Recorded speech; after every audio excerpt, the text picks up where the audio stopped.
हरे कृष्ण। प्यारे स्नेहितजनों, आपको मेरा प्यार भरा राधे राधे। आज हम सुनेंगे श्रावण मास महात्म्य का 17वां अध्याय। तो आइए प्रेम पूर्वक कथा को श्रवणपान करते हैं। ईश्वर बोले, हे देवेश, अब मैं शुभ पवित्रारोपण का वर्णन करूँगा। सप्तमी तिथि को अधिवासन करके अष्टमी तिथि को पवित्र को अर्पण करना चाहिए। जो पवित्रक बनवाता है उसके पुण्य फल को सुनिए। सभी प्रकार के यज्ञ, व्रत तथा दान करने और सभी तीर्थों में स्नान करने का फल मनुष्य को केवल पवित्र धारण करने से प्राप्त हो जाता है, क्योंकि भगवती शिवा सर्वव्यापिनी है। इस व्रत से मनुष्य धनहीन नहीं होता, उसे दुख, पीड़ा तथा व्याधियाँ नहीं होती, उसे शत्रुओं से होने वाला भय नहीं होता और वह कभी भी ग्रहों से पीड़ित नहीं रहता। इससे छोटे बड़े सभी कार्य सिद्ध हो जाते हैं। हे वत्स, मनुष्यों तथा राजाओं के विशेष करके स्त्रियों के पुण्य की वृद्धि के लिए इससे श्रेष्ठ कोई अन्य व्रत नहीं है। हे तात, सौभाग्य प्रदान करने वाले इस व्रत को मैंने आपके प्रति स्नेह के कारण बताया है। हे ब्रह्मपुत्र, श्रावण मास के शुक्ल पक्ष की सप्तमी तिथि को अधिवासन करके देवी के प्रति उत्तम भक्ति से संपन्न वह मनुष्य सभी सामग्रियों से युक्त होकर सभी पूजा द्रव्यों, गंध, पुष्प, फल आदि अनेक प्रकार के नैवेद्य तथा वस्त्राभरण आदि संपादित करके इनकी शुद्धि करे। इसके बाद पंचगव्य का प्राशन कराएं, चरु से दिग्बलि प्रदान करें तथा अधिवासन करें। उसके बाद सदृश वस्त्रों तथा पत्रों से इस पवित्रक को आच्छादित करें। पुनः देवी के उस मूल मंत्र से उसे 100 बार अभिमंत्रित करके सर्व शोभा समन्वित उस पवित्रक को देवी के समक्ष स्थापित करें। इसके बाद देवी का मंडप बनाकर रात्रि में जागरण करें और नट, नर्तक तथा वारांगनाओं के अनेक विध कुशल समूहों और गाने बजाने तथा नाचने की कला में प्रवीण लोगों को देवी के समक्ष स्थापित करें। उसके बाद प्रातःकाल विधिवत स्नान करके पुनः बलि प्रदान करें। इसके बाद विधिवत देवी की पूजा करके स्त्रियों तथा द्विजों को भोजन कराएं।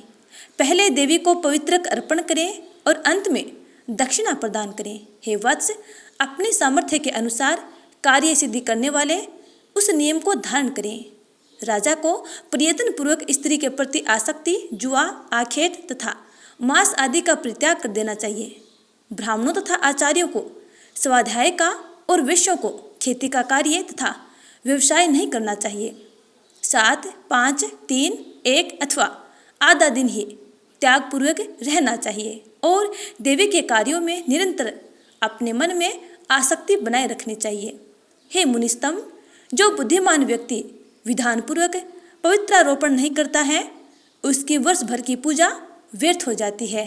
अतः मनुष्य को चाहिए कि देवी प्रायण तथा भक्ति से संपन्न होकर प्रत्येक वर्ष शुभ पवित्रारोपण अवश्य करें। कर्क अथवा सिंह राशि में सूर्य के प्रवेश करने पर शुक्ल पक्ष की अष्टमी तिथि को देवी को पवित्रक अर्पित करना चाहिए। हे सनत कुमार, इसके ना करने में दोष होता है, इसे नित्य करना बताया गया है। सनत कुमार बोले, हे देवदेव, हे महादेव, हे स्वामिन, आपने जिस पवित्रक का कथन किया वह कैसे बनाया जाना चाहिए उसकी संपूर्ण विधि बताएं। ईश्वर बोले, हे सनत कुमार, सुवर्ण, ताम्र, चांदी, रेशमी वस्त्र से निकाले गए कुश, कांस्य अथवा ब्राह्मणी के द्वारा काटे गए कपास के सूत्र को तिगुना करके फिर उसका तिगुना करके पवित्रक बनाना चाहिए। उनमें 308 तारों का पवित्रक उत्तम, 270 तारों का पवित्रक मध्यम माना गया है। 180 तारों वाले पवित्रक को कनिष्ठ जानना चाहिए। इसी प्रकार 100 ग्रंथि का पवित्रक उत्तम, 50 ग्रंथि का पवित्रक मध्यम तथा 26 ग्रंथि का सुंदर पवित्रक कनिष्ठ होता है। अथवा 6, 3, 4, 2, 12, 24, 10 अथवा 8 ग्रंथियों वाला पवित्रक बनाना चाहिए। अथवा 108 ग्रंथि का पवित्रक उत्तम, 54 ग्रंथि का माध्यम तथा 27 ग्रंथि का कनिष्ठ होता है। प्रतिमा के घुटने तक का लंबा पवित्रक उत्तम, जंघा तक लंबा पवित्रक मध्यम तथा नाभि पर्यंत पवित्रक अधम कहा जाता है। पवित्रक की सभी शुभ ग्रंथियों को कुमकुम से रंग देना चाहिए। इसके बाद अपने समक्ष शुभ सर्वतोभद्र मंडल पर देवी का पूजन करके कलश के ऊपर बांस के पात्र में पवित्रकों को रखें।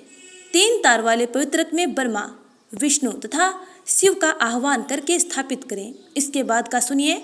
9 तार के पवित्रक में ओंकार, सोम, अग्नि, ब्रह्मा, समस्त नागों, चंद्रमा, सूर्य, शिव तथा विश्व देवों की स्थापना करें। हे सनत कुमार, अब मैं ग्रंथियों में स्थापित किए जाने वाले देवताओं का वर्णन करूँगा।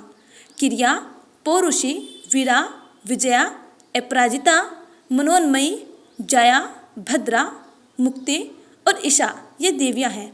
इनके नामों के पूर्व में प्रणव तथा अंत में नमः लगाकर ग्रंथियाँ संख्या के अनुसार क्रमशः आह्वान करके चंदन आदि से इनकी पूजा करनी चाहिए। इसके बाद प्रणव से अभिमंत्रित करके देवी को धूप अर्पण करना चाहिए। हे सनत कुमार, मैंने आपसे देवी के इस शुभ पवित्रारोपण का वर्णन कर दिया। इसी प्रकार अन्य देवताओं का भी पवित्रारोपण प्रतिपदा आदि तिथियों में करना चाहिए। मैं उन देवताओं को आपको बताता हूँ।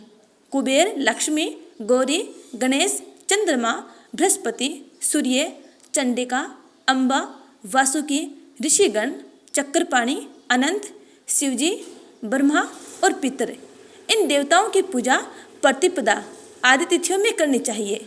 यह मुख्य देवता का पवित्रारोपण है। उनके अंग देवता का पवित्रक 3 सूत्रों का होना चाहिए। ईश्वर बोले, हे विपेंद्र, अब मैं श्रावण मास के दोनों पक्षों की नवमी तिथियों के करणीय कृत्य को बताऊंगा। इस दिन कुमारी नामक दुर्गा की यथाविधि पूजा करनी चाहिए। दोनों पक्षों की नवमी के दिन नक्त व्रत करें और उसमें दुग्ध तथा मधु का आहार ग्रहण करें अथवा उपवास करें। उस दिन कुमारी नामक उन पाप नाशिनी दुर्गा चंडिका की चांदी की मूर्ति बनाकर भक्ति पूर्वक सदा उनका अर्चन करें। गंध, चंदन, कनेर के पुष्पों, दशांग, धूप और मोदकों से उनका पूजन करें। उसके बाद कुमारी कन्या, स्त्रियों तथा विप्रों को श्रद्धापूर्वक भोजन कराएं। फिर मौन धारण करके स्वयं बिल्व पत्र का आहार ग्रहण करें। इस प्रकार जो मनुष्य अत्यंत श्रद्धा के साथ दुर्गा जी की पूजा करता है वह उस परम स्थान को प्राप्त होता है जहाँ देव बृहस्पति विद्यमान है। हे विधि नंदन, यह मैंने आपसे नवमी तिथि का कृत्य कह दिया।